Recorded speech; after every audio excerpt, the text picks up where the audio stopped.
if you've decided that you want to make an afterthought thumb, then you've been able to kind of knit and knit and knit a bit more of your mitten, and it's now up to the point where I asked you to be at the very base of where you would start your thumb, right where that little crease is between your thumb and the rest of your hand.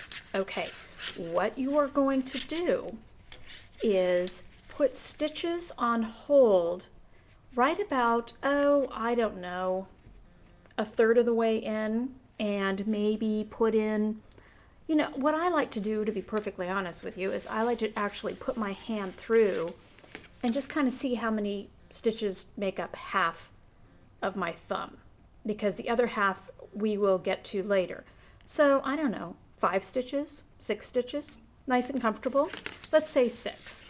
What I want you to do is knit in a little ways, and then we're going to talk about how you put stitches on hold until you get back to them to make the afterthought thumb. Now I'm just going to go in a ways.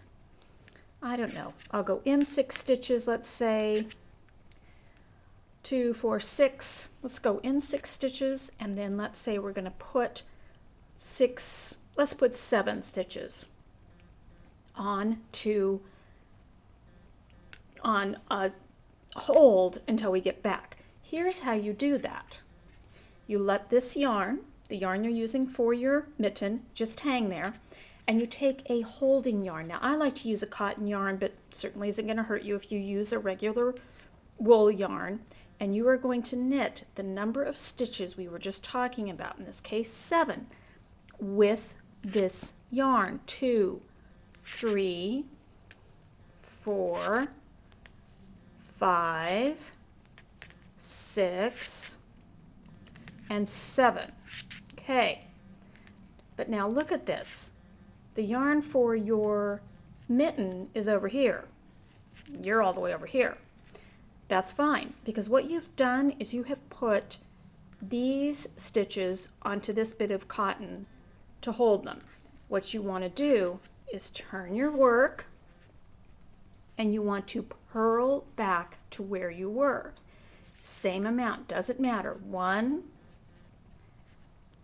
2, 3, 4, 5, 6, 7. And yes, you have a huge gap. Yes, I know. Don't worry about it. Turn around again. Now, what you have is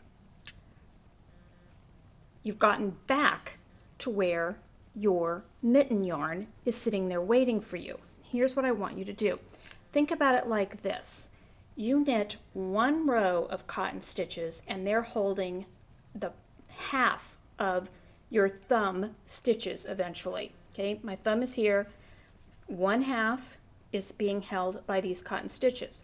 By knitting back, I provide a 2nd row of cotton stitches, which are essentially going to hold what will become the back.